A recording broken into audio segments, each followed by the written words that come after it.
Halo teman-teman semua, kembali lagi dengan aku. Gimana kabar kalian teman-teman? Tetap semangat ya, terus dan sehat selalu sampai ke hari H ujiannya teman-teman. Dan di video kali ini, seperti postingan aku yang tadi, itu kita bakalan ngebahas tentang soal bahasa Indonesia teman-teman. Yang mana baru-baru ini ya, ternyata bahasa Indonesia itu masuk teman-teman ke dalam soal TBK. Jadi di sini aku bakalan membahas soal bahasa Indonesia ya. Soalnya seperti apa? Nah, soalnya itu adalah tentang kesimpulan teman-teman. Cara menarik atau membuat kesimpulan pada soal bahasa Indonesia teman-teman. Nah, buat kalian yang penasaran sama videonya, sebelum ke videonya jangan lupa di subscribe dan nyalakan lonceng notifikasinya supaya kalian gak ketinggalan video terbaru dari aku. Oke, kita langsung aja ke videonya. Oke teman-teman, hari ini kita bakalan bahas tentang penarikan kesimpulan ya teman-teman. Nah, sebelum kita ke soalnya, aku tuh mau ngasih sebuah materi, sedikit materi teman-teman supaya kalian gak kebingungan nanti untuk menjawab soal-soalnya teman-teman. Nah, di sini tuh ada materi, yaitu sedikit materi tentang penarikan kesimpulan di bahasa Indonesia ya teman-teman. Nah, itu ada 4 cara teman-teman atau 4 langkah. Yang cara pertama itu bisa kalian gunakan yaitu mengambil kalimat kesimpulannya langsung teman-teman. Nah, contohnya itu misalnya kan ada tuh kalau di akhir kalimat atau akhir paragraf itu selalu ada yang namanya jadi, oleh karena itu. Nah, itu merupakan kalimat kesimpulan teman-teman. Jadi kalian bisa langsung ambil aja tuh kesimpulan dari akhir paragraf yang ada kata jadi, oleh karena itu, dan sejenisnya seperti itu teman-teman. Nah, kemudian langkah kedua itu kalian bisa menggabungkan antara kalimat utama dan kesimpulan teman-teman. Nah, jadi tuh pada suatu paragraf itu kan ada kalimat utamanya kan, dan ada yang namanya di akhir kalimat atau di pertengahan itu tentang sebab akibat ya teman-teman, sebabnya atau akibatnya, ataupun mungkin langsung ke kalimat simpulan. Nah, itu bisa kalian gabungkan teman-teman dan menjadi sebuah kesimpulan kayak gitu. Nah, terus langkah ketiga yaitu mencari sebab akibat atau akibat sebab. Nah, ini tuh biasa sering ya ada di suatu paragraf itu kalimat tentang sebab akibat ataupun akibat sebab kayak gitu ya. Itu bisa dijadikan sebuah kesimpulan teman-teman. Bisa jadikan penarikan kesimpulan di bahasa Indonesia ini. Kemudian langkah keempat itu adalah jawaban dari ide pokok. Nah, setiap paragraf itu kan pasti punya namanya ide pokok kan teman-teman. Nah, dari ide pokoknya tersebut kita bisa kembangkan menjadi sebuah kesimpulan teman-teman. Nah, jadi itu ini adalah 4 cara yang bisa kita gunakan untuk menentukan kesimpulan teman-teman. Jadi contohnya kayak gimana? Contohnya kita langsung aja ya masuk ke soalnya. Oke teman-teman, kita masuk ke soal nomor satunya ya. Nah, kalian udah screenshot yang materi aku tadi, boleh kalian screenshot ataupun dicatat di kertas. Nah, coba kita pakai ya untuk mencari kesimpulan di paragraf ini menggunakan langkah-langkah 4 tadi. Nah, coba kita baca nih pertanyaannya. ASI atau air susu ibu adalah sumber makanan utama bagi bayi. ASI mengandung banyak nutrisi penting bagi bayi. ASI mengandung asam amino yang diperlukan untuk proses tumbuh kembang otak bayi. Selain itu, ASI mengandung zat untuk kekebalan tubuh bayi. Simpulan pada paragraf di atas adalah, boleh kalian pause dulu video ini, terus nanti kalian cari pakai yang 4 langkah dari aku tadi teman-teman. Oke, di sini aku langsung aja ya ke pembahasannya teman-teman. Nah, di langkah pertama tadi itu adalah langsung mengambil kalimat kesimpulan ya. Nah, kalimat kesimpulannya itu seperti apa? Yaitu pada akhir paragraf di sini itu selalu ada kata jadi, ASI kayak gini gitu teman-teman. Ataupun oleh karena itu seperti itu ya teman-teman, kurang lebih seperti itu. Nah, tapi di sini itu adalah selain itu ASI mengandung zat untuk kekebalan tubuh bayi. Nah, jadi ini tuh kita nggak bisa memakai langkah yang pertama teman-teman. Jadi kita harus mengganti ke langkah yang kedua, yaitu menggabungkan kalimat utama dengan kesimpulan teman-teman. Ya. Nah, di sini itu coba kita lihat ya. ASI atau air susu ibu adalah sumber makanan utama bagi bayi. Oke, yang ini itu adalah kalimat utama teman-teman. Nah, kalimat utama itu biasanya selalu terletak di awal paragraf atau akhir paragraf ataupun di tengah-tengah sini, teman-teman, campuran ya. Nah, jadi di sini adalah kalimat utamanya, ASI atau air susu ibu adalah sumber makanan utama bagi bayi. Oke, kalau misalnya ditanyakan kalimat utamanya adalah yang mana? Yang ini, teman-teman. Nah, ini ya. Nah, kemudian kita lanjut lagi. ASI mengandung banyak nutrisi penting bagi bayi. Oke, ini tuh kalimat penjelasnya ya, teman-teman. Kemudian yang ini kita lanjut lagi. ASI mengandung asam amino yang diperlukan untuk proses tumbuh kembang otak bayi. Oke, kemudian mana lagi nih, coba kita baca. Selain itu, ASI mengandung zat untuk kekebalan tubuh bayi. Oke, kalian udah dapet jawabannya, teman-teman? Oke, berarti di sini kita bisa menggunakan langkah kedua tadi ya, yaitu menggabungkan kalimat utama dengan yang sebab akibat gitu, teman-teman. Oke, kita baca yang A. ASI adalah sumber makanan utama bagi bayi. Oh, ini tuh hanya kalimat utama ya, teman-teman, bukan kesimpulan. Jadi ini aku eliminasi yang A. Yang B. ASI adalah sumber makanan utama bagi bayi karena mengandung berbagai nutrisi yang penting untuk bayi. Oke, ini boleh ya, teman-teman. Aku keep dulu. C. ASI mengandung zat untuk kekebalan bayi. Nah, ini tuh gimana ya, teman-teman? Kesimpulan itu adalah yang bisa menggambarkan satu paragraf tersebut, teman-teman. Nah, kalau yang C ini tuh kesimpulannya nggak lengkap, teman-teman. Jadi yang C itu bukan. Oke. D. Asam amino diperlukan untuk proses tumbuh kembang otak bayi. Ini itu merupakan kalimat penjelas, teman-teman. Jadi bukan ya. E. Banyak nutrisi penting di dalam ASI. Ini juga kurang lebih bukan kesimpulan yang tepat ya, teman-teman. Karena kesimpulan itu adalah yang bisa menggambarkan atau menyimpulkan isi paragraf dari keseluruhannya, teman-teman. Jadi yang penting-pentingnya itu semua masuk gitu ya. Nah, jadi tersisa jawabannya yang B nih, teman-teman. ASI adalah sumber makanan utama bagi bayi karena mengandung berbagai nutrisi yang penting untuk bayi. Oke, di sini dia berarti menggabungkan kalimat utama dan sebab akibatnya ya, teman-teman. Yaitu dimana ASI itu adalah sumber makanan utama. Kemudian karena ASI mengandung berbagai nutrisi yang penting untuk bayi, teman-teman, gitu. Jadi jawabannya itu adalah yang B. Atau mungkin kalian ada jawaban yang lain, boleh komen di kolom komentar. Oh ya, di sini soal-soalnya karena kita baru pertama ya bahas ini, jadi tuh aku memang sengaja bikin soal yang level masih mudah, teman-teman. Kenapa? Karena nanti kalau aku langsung ke susah, kalian bingung, teman-teman. Jadi mungkin di sini akan terbagi 2 part ya. Untuk yang part pertama itu yang mudah-mudah dulu ya, yang tipe-tipe mungkin sekelasnya anak SMP ya, teman-teman. Dan nanti di part keduanya aku bakalan coba bikin soal yang lebih susah lagi. Oke, kita lanjut lagi ke soal nomor 2. Oke, teman-teman, kita masuk lagi ke soal nomor 2. Coba kita baca soalnya nih ya. Meski terlihat mungil dan berukuran kecil, tetapi menanam bonsai cukup sulit. Teknik menanam bonsai sama sekali tidak bisa disepelekan, sebab seorang penanam bonsai harus menguasai berbagai teknik perawatan. Oke, kesimpulan yang tepat adalah, oke teman-teman, coba kalian pikir-pikir lagi ya, menggunakan 4 langkah tadi ya, teman-teman.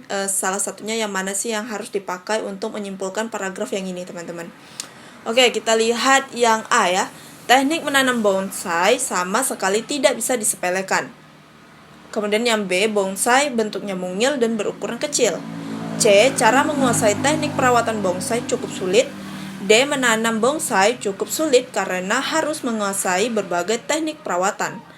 E, proses penanaman bonsai sangat tricky dan memerlukan skill khusus. Oke, teman-teman. Di sini coba kita pakai langkah yang pertama ya, itu adalah langsung ke kesimpulannya, kalimat akhirnya, yaitu ada kata jadi atau oleh karena itu dan kawan-kawannya yang serupa lah, teman-teman. Nah, tapi sayangnya di sini tuh nggak ada. Berarti langkah pertama kita nggak bisa pakai, teman-teman. Berarti kita harus lari lagi ke langkah yang kedua, yaitu dimana kita menggabungkan kalimat utama dengan kalimatnya sebab akibatnya, teman-teman. Nah, coba di sini ada ya kata sebabnya, penyebab akibatnya ya, sebab akibat. Kemudian yang coba kita cari di sini kalimat utamanya, teman-teman. Meski terlihat mungil dan berukuran kecil, tetapi menanam bonsai cukup sulit. Oke, di sini tuh adalah kalimat utama. Nih, meski terlihat mungil dan berukuran kecil, tetapi menanam bonsai cukup sulit. Oke, menanam bonsai cukup sulit itu adalah kalimat utama ya teman-teman. Atau apa ya kata lainnya? Ya, kalimat utama ya teman-teman. Oke, kita lanjut lagi. Di sini sebab seorang penanam bonsai harus menguasai berbagai teknik perawatan. Oke, di sini masuk ke kalimat sebab akibat teman-teman ya. Nah, coba kita cari jawaban yang menanam bonsai cukup sulit karena menanam bonsai harus menguasai berbagai teknik perawatan. Oke, yang mana? Coba kita lihat. Teknik menanam bonsai sama sekali tidak bisa disepelekan. Ini bukan ya, teman-teman. Bukan kesimpulan yang tepat. Yang B, bonsai bentuknya mungil dan berukuran kecil. Nah, ini bukan ya. Kemudian yang C, cara menguasai teknik perawatan bonsai cukup sulit. Oke, ini tuh hanya kalimat utama teman-teman. Jadi yang C itu bukan. Kemudian yang D, menanam bonsai cukup sulit karena harus menguasai berbagai teknik perawatan. Nah, yang D ini benar. Coba kita keep dulu. Yang E, proses penanaman bonsai sangat tricky dan memerlukan skill yang khusus.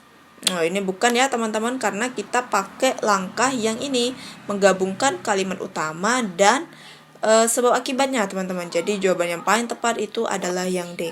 Oke, di sini tuh mencari kesimpulan tuh memang agak ya tricky ya teman-teman. Jadi kita harus benar-benar teliti dan mungkin kalau sekali nonton itu apa ya, nggak langsung nyantol gitu ya, tapi mungkin harus sering latihan juga, sering-sering nonton juga, ataupun kalian bisa cari di Google ataupun di channel YouTube lainnya yang membahas tentang kesimpulan ini teman-teman ya. Karena kalau cuma sekali nonton atau sekilas aja kayak gini teman-teman, itu memang buat apa ya, susah untuk dipahami teman-teman. Nah, jadi kayak gitu ya untuk mencari kesimpulan di paragraf tersebut gitu teman-teman.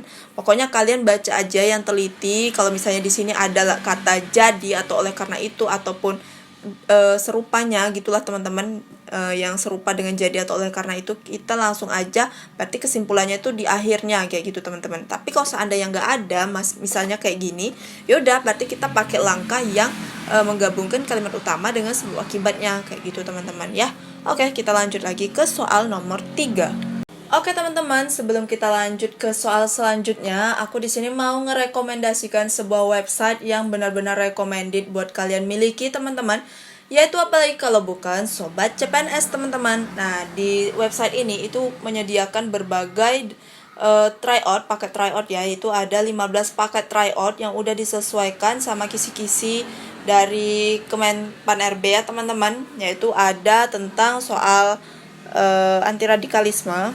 Kemudian passing grade-nya juga itu TWK adalah 65, TIU itu adalah 80, dan TKP, TKP itu 166 ya teman-teman, dan ini tuh masih belum dirubah. Tapi mungkin adminnya sebentar lagi bakalan mengubah passing grade-nya TKP ya teman-teman. Yang penting pada soal ini itu udah dilengkapi dengan soal-soal anti radikalisme ya teman-teman pada TKP-nya. Kemudian selain tryout, paket tryout 15 tryout, kalian juga bisa mendapatkan yang namanya paket tryout mini tryout teman-teman ya, latihan singkat. Nah, ini tuh bisa kalian gunakan buat kalian yang sibuk banget atau yang nggak punya waktu banyak nih buat tryout, dan ini tuh bisa membantu kalian banget untuk melatih kemampuan kalian udah sampai di mana. Nah, ini tuh ada TWK, kemudian ada TIU, kemudian TKP, dan ini tuh ada 15 soal per 15 menitnya teman-teman. Jadi kalian bisa belajar juga walaupun jam kalian tuh padat banget gitu ya. Kemudian selain latihan singkat, itu juga ada yang namanya ini teman-teman, materi SKD ataupun modul ya teman-teman. Nah, materi SKD itu terdiri dari TWK, TIU, dan TKP. Nah, ini adalah materi TWK-nya ya, dalam bentuk PDF dan bisa kalian download dimanapun dan kapanpun ya teman-teman. Dan itu ada materi integritas, kemudian nasionalisme, dan lain sebagainya. Dan juga ada materi TIU, TKP. Jadi kalian klik aja ini teman-teman. Misalnya kalian mau buka materi Pancasila, kan klik aja ini, download PDF, nanti langsung kebuka teman-teman. Jadi itu nggak ribet ya. Oke, selain materi itu juga kalian bisa dapetin modulnya, teman-teman. Modul tuh apa sih? Modulnya itu dalam bentuk buku elektronik ya, teman-teman. Dimana buku PNS sekarang tuh apa ya? Mahal ya, teman-teman, karena lagi trending topik juga ya kan. Jadi di sini tuh kalian udah bisa mengakses e-booknya juga, teman-teman. Nah, ini tuh adalah e-book sukses tembus CPNS, kemudian e-book tes CPNS 2019-2020, kemudian e-book buku lolos CPNS dan lain sebagainya. Ini ada 10 e-book. Nah, mungkin kalau kalian beli sampai 10 buku, teman-teman, mungkin udah menghabiskan berapa ratus uang kayak gitu kan. Tapi di Sobat CPNS ini kalian hanya membayar 65.000 saja dan kalian bisa mendapatkan semua fasilitas yang ada di Sobat CPNS ini, teman-teman, yaitu mulai dari 15 paket tryout, kemudian itu latihan singkat, materi SKD beserta pembahasannya dan grafik hasil pengerjaan kalian juga beserta 10 modul ebook ini, teman-teman. Jadi itu bermanfaat banget dan worth it buat kalian miliki. Oke, langsung aja kalau misalnya kalian mau bergabung, kalian tinggal klik aja link yang ada di description box aku. Oke, teman-teman, kita masuk lagi ke soal nomor 3. Nih, coba kita baca bareng-bareng pertanyaannya. Kadangkala kita mungkin harus mengonsumsi minuman manis setiap hari. Tapi hal itu tidak baik bagi tubuh. Untuk mengatasi keinginan itu, kamu bisa menggantikannya dengan buah-buahan yang mengandung banyak air, seperti semangka atau melon. Kesimpulan yang tepat adalah, oke, teman-teman, coba kalian pause dulu video ini dan coba cocokin jawabannya nanti bareng aku ya. Dan jangan lupa pakai 4 langkah penarikan kesimpulan yang aku kasih tahu tadi, teman-teman. Nah, kalau misalnya kalian teliti di sini, kalian tuh langsung pasti udah tahu gitu kan apa kesimpulan dari paragraf ini, teman-teman. Nah, coba kita pakai langkah yang pertama, yaitu langsung menyimpulkan kesimpulan yang udah ada, teman-teman. Yaitu yang seperti aku bilang tadi, teman-teman. Oke, di sini kadangkala kita mungkin harus mengonsumsi minuman manis setiap hari, tapi hal itu tidak baik bagi tubuh. Untuk mengatasi keinginan itu, kamu bisa menggantikannya dengan buah-buahan yang mengandung banyak air, seperti semangka atau melon.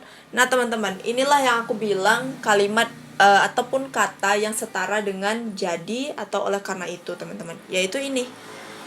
Untuk mengatasi keinginan itu, kamu bisa menggantikannya dengan buah-buahan yang mengandung banyak air seperti semangka atau melon, teman-teman. Nah, ini itu merupakan ini soal yang bisa kita selesaikan menggunakan langkah pertama ya, teman-teman.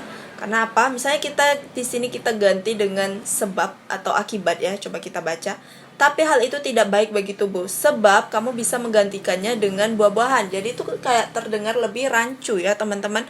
Kemudian kalau kita ubah menjadi akibat, tapi hal itu tidak baik bagi tubuh, akibatnya kamu bisa mengganti. Nah, itu lebih nggak nyambung lagi, teman-teman. Tapi kalau misalnya kalian ganti dengan kalimat kata jadi ya, tapi hal itu tidak baik bagi tubuh, jadi kamu bisa menggantikannya dengan buah-buahan yang mengandung banyak air. Nah, inilah yang aku bilang kalimat atau kata yang setara dengan kata jadi, teman-teman. Jadi ini tuh untuk mengatasi keinginan itu bisa dirubah dengan kata jadi atau oleh karena itu, teman-teman. Kayak gitu ya, paham ya, teman-teman? Atau kalian masih bingung, boleh komen di kolom komentar ataupun diulang-ulang aja lagi video ini ya. Nah, kamu bisa menggantikannya dengan buah-buahan yang mengandung banyak air. Jadi tuh kita langsung bisa ya, tarik kesimpulannya itu adalah yang ini. Nah, ini dia, kamu bisa menggantikannya dengan buah-buahan yang mengandung banyak air, teman-teman.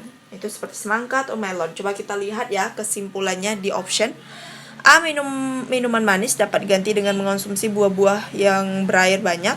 Oke. B. Minuman manis tidak baik bagi tubuh. Bukan ya, teman-teman. Yang B ini lebih kayak ke seperti kalimat penjelas ya. Jadi yang B bukan. Kemudian C, semangka dan melon adalah buah yang mengandung banyak air. Ini juga bukan ya. Ini kalimat penjelas juga nih, penjelas dari semangka dan melon. Kemudian yang D, kita mungkin harus mengonsumsi minuman manis setiap hari. Oke, ini bukan juga ya, teman-teman, bukan kesimpulannya. Kadangkala tubuh juga memerlukan asupan glukosa setiap harinya agar tubuh tidak lemah. Nah, ini juga tidak ada di di paragrafnya, teman-teman. Nah, jadi jawaban yang paling tepat itu adalah yang A, yaitu minuman manis dapat diganti dengan mengonsumsi buah yang berair banyak. Itu, teman-teman ya. Oke, jadi jawabannya adalah yang A. Gimana? Kalian udah bener berapa? Atau kalian masih bingung? Boleh komen di kolom komentar. Ataupun yang kurang setuju sama jawaban aku juga boleh komen di kolom komentar. Oke, kita lanjut lagi ke soal nomor 4. Oke teman-teman, kita lanjut lagi ke soal nomor 4. Coba kita baca bareng-bareng. Walaupun dianggap sebagai gulma, eceng gondok juga mempunyai manfaat. Eceng gondok dapat dijadikan peluang usaha sebagai bahan dasar kerajinan tangan. Bagian tumbuhan eceng gondok yang sudah dikeringkan ternyata bisa dimanfaatkan sebagai bahan baku pembuatan tas, kopor, sandal, keranjang, tatakan gelas, tikar, dan sebagainya. Akhir-akhir ini eceng gondok juga banyak dimanfaatkan untuk mendukung industri mebel, yakni sebagai pengganti rotan yang harganya semakin melangit. Oke, kesimpulan yang tepat nih teman-teman. Di sini coba kita pakai yang langkah pertama ya, yaitu langsung menentukan kesimpulannya. Ya, coba kita lihat apakah di sini ada teman-teman. Akhir-akhir ini eceng gondok juga banyak Oke, di sini tuh nggak ada ya teman-teman. Berarti yang langkah pertama kita nggak bisa pakai. Coba langkah kedua teman-teman. Apakah di soal ini ada sebab akibatnya teman-teman? Coba ya kita lihat. Kalimat utamanya itu adalah eceng gondok memiliki manfaat ya. Kemudian eceng gondok dapat dijadikan peluang usaha sebagai dasar, sebagai bahan baku pembuatan tas, kopor, sandal, keranjang, tatakan gelas. Oke, di sini juga nggak ada kalimat sebab akibatnya. Dan kalimat utamanya ada, cuman sebab akibatnya nggak ada ya. Jadi yang kedua itu nggak bisa kita pakai. Kemudian langkah yang ketiga itu ada mencari sebab akibat. Nah, sebab akibatnya juga nggak ada. Kemudian kita cari, berarti tinggal sisa satu pilihan lagi, yaitu adalah menggunakan ide pokok. Nah, di sini kalau ditanyakan di soal ini, apa ide pokok dari paragraf ini? Jawaban kalian apa teman-teman? Kalau menurut aku, kalau misalnya ditanyakan ide pokok dari paragraf ini, itu adalah tentang manfaat eceng gondok, itu ya. Nah, oke. Jadi pada langkah keempat itu kita bisa menggunakan atau mengembangkan ide pokok tersebut menjadi kesimpulan teman-teman.